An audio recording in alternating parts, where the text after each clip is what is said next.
Our first guest is Jay, aka Get Bodied by Jay. I'm so excited to have her. She is a fitpreneur building a fitness empire.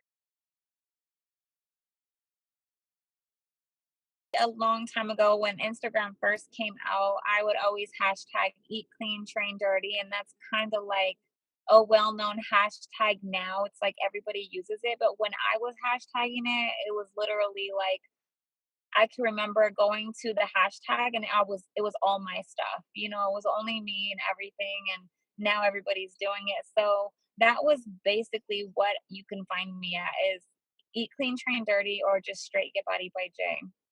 Okay, nice. So you were kind of the pioneer of that hashtag then. I think Yeah, it's so as far as I know, because, it's like Instagram was new and a lot of people weren't even hashtagging or even know that you could or anything like that. So I was kind of cool because I was able to, start some of that. And I'm not going to say like I'm the founder of Eat Clean, Train Dirty, but when Instagram first started, that's how it basically was.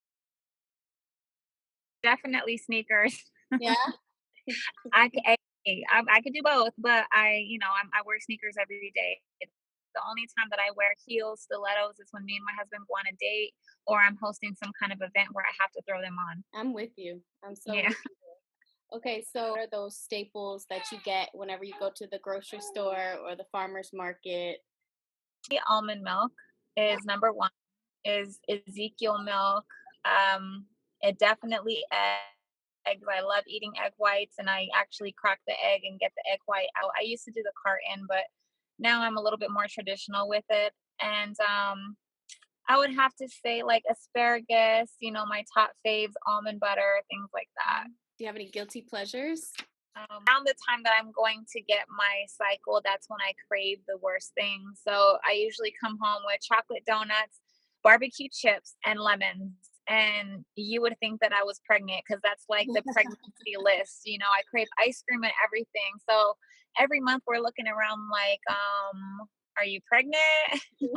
I'm just, craving all these things at one time. Favorite place to vacation? Oh, definitely out of the country. Turks and Caicos was one of my favorite places. So pretty. The water is like the color of your wall. It's like so aqua blue. I mean, you can see right through it. There's no shells, like Mhm. rocks or anything. I mean, it's the softest sand I've ever put my feet in. So definitely. I love it. Definitely Sweet Sweat. I'm actually partnered with a company called Sweet Sweat, and I've been with them for over 10 years. And it's like something that I can't go to the gym without applying. It's makes you sweat more. It enhances your calorie burn and fat burn, and it protects your joints at the same time. So that's definitely my number one pick. Where are you from originally, and what was your path to get to where you are now?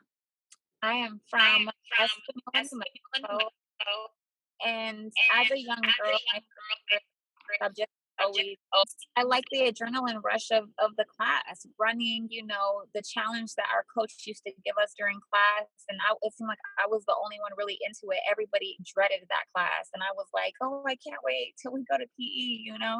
So I could tell at a young age that I had a passion for fitness. But of course, I never knew that this is where I would be. Let's switch gears and talk about how you met your husband and what's your love story.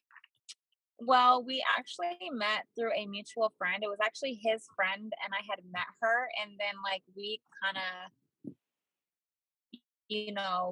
bumped into each other, and it was kind of that thing like, hey, who's your friend, and introduce me. And she was like, go introduce yourself. So it made him come to me What and is it about speak the to me. guys like always having wanting the girl? They're like, they act so shy. I Yeah. guess when it's somebody they really like, they'll act so shy because most guys will just come up to girls or be so thirsty and be like, what's up, Shadi? Or, something like that. And that was the case with him. He was very respectful and, real country boy. I think that's one of the things that attracted me to him. And he's also really funny and keeps me laughing and everything. So, Mhm. at the time that I met him, I was so over like dudes in general. I was dating and I was just like, ugh, I thought I was never going to get married.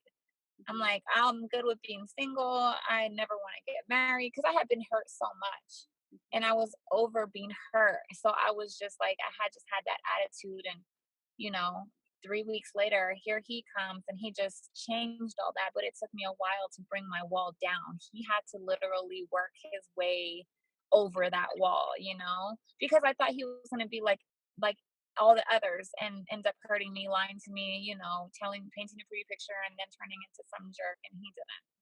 So, I I know a lot of women out there can relate to oh, exactly yeah. what you're saying. Now, him being a football player, was that also part of your perception? He was different than the average athlete because he wasn't flashy for one.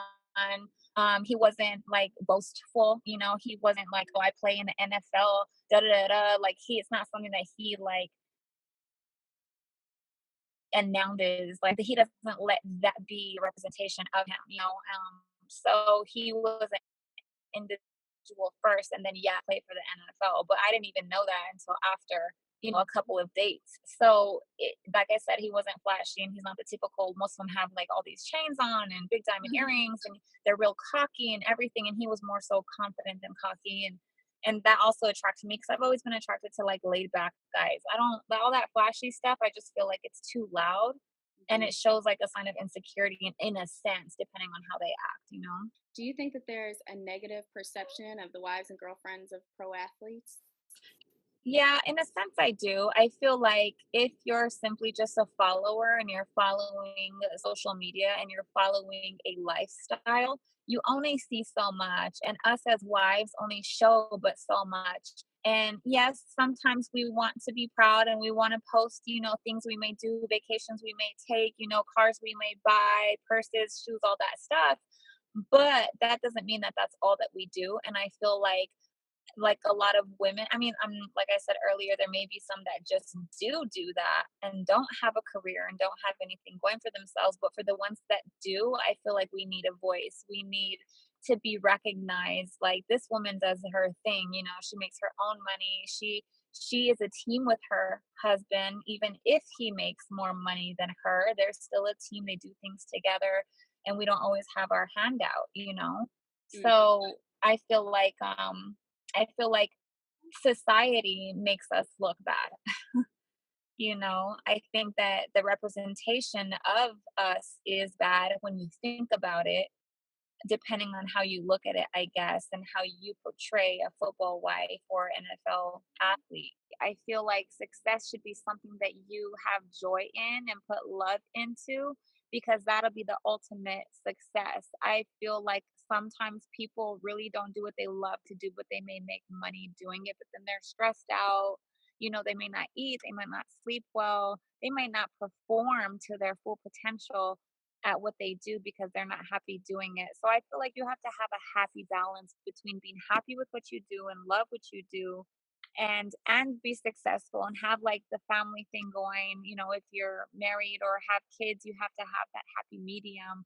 And I feel like overall that's success. That's successful. Like I feel like I'm successful now and it's taken years to get to this point, not only with how it looks on the outside, but how I feel as a person, the self love that I have for myself now, the self worth, the growth, all of that has helped me be a better person, a better mom, a better girlfriend, wife, all that good stuff. Because when you're not happy, everything else is going to be just flustered and in disarray and it won't be right. So I feel like success is a bunch of different things mixed in one. It's not just, oh, I make a lot of money with what I do.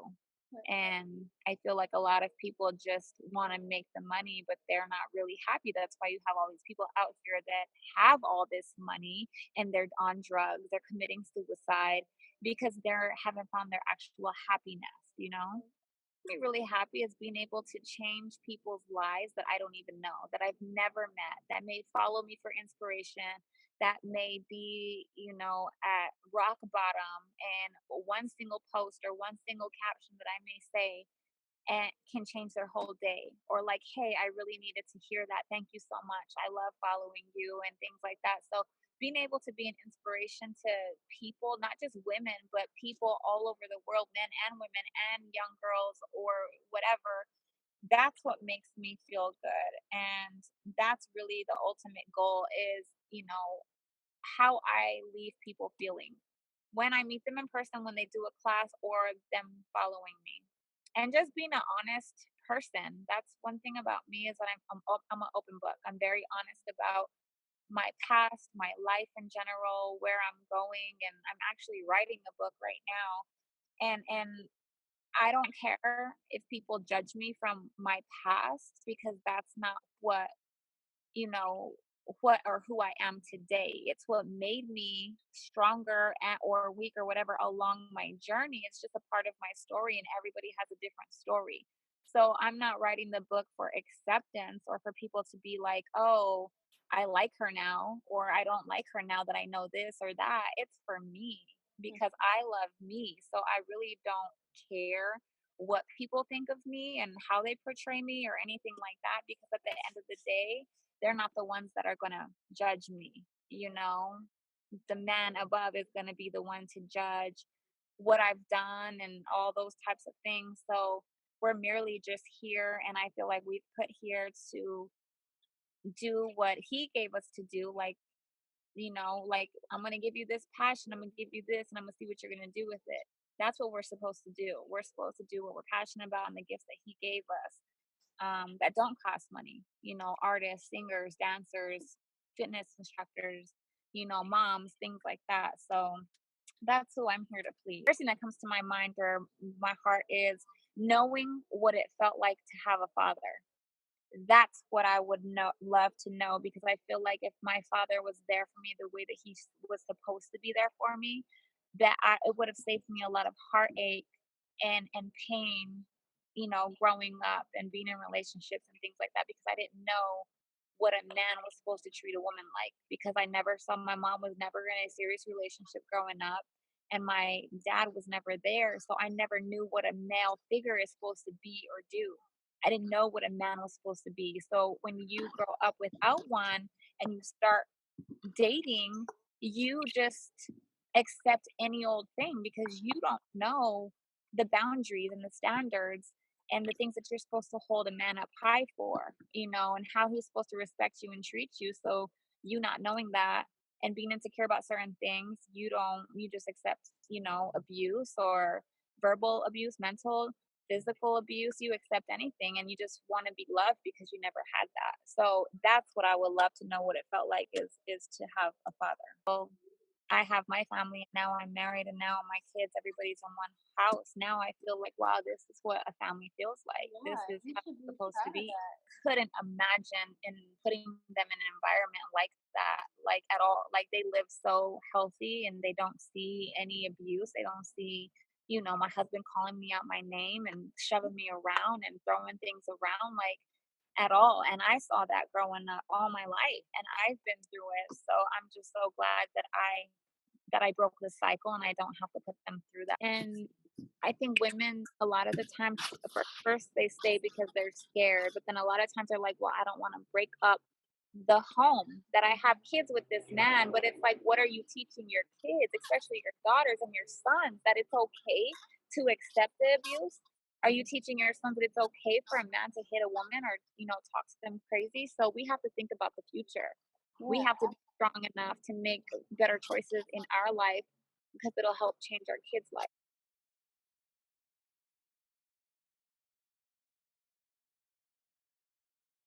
Eating clean and working out is a lifestyle. It's a part of a lifestyle. So it's not, oh, let me go work out so I can get ready for Miami trip. Let me work out because it's my birthday. Let me work out because it's the new year. I feel like people, everybody, women and men, women that just had babies, all that thing, I feel like they have to make a mental decision to do this for them. They have to make eating clean and working out, even if it's 20 minutes a day, a priority. It has to be up there on their list while the baby's taking a nap and you have time and you don't have anything scheduled. I think it's important for you to have that me time, put that music on and go do some high knees, jumping jacks, and squats or whatever, just to get that adrenaline rush, that heart rate going. And it makes you feel so much better. Fitness and working out, you feel so accomplished after. even if it's a short period of time, 2 or 3 days a week, and then you work your way up to 4 or 5 days a week. So I feel like the advice I can give is just women and men making a mental decision Mhm. to be healthy for them, number one, and feeling good and then looking good, because looking good is going to come with it naturally. Mhm. So I feel like if more people would think about it that way rather than, oh, I want to look good first and then feel good, I feel like it should be the other way around. Do everything that they do with passion and humbleness and sincerity, because I feel like people can read through that energy. They can see if somebody's really passionate about something, the way that they talk about it, the way that they do it. Making eye contact is very important, and being very personable, even though I meet hundreds of people throughout the year and do thousands of classes. I hug every individual person that comes to my class. Like, hey, how are you doing? Nice. Even though they already know who I am, I'm like introducing myself, like, hey, I'm Jay. Nice to meet you. And I give them a hug and I thank them for coming and making them feel special, Yeah. even though there's many of them. And just hustling, just loving what you do and putting your full effort from dawn until dawn. Well, I always wanted to host my own TV show. So I used to do like shows when I lived in Vegas. I used to interview celebrities and do red carpet events. And I also did that when I moved out here.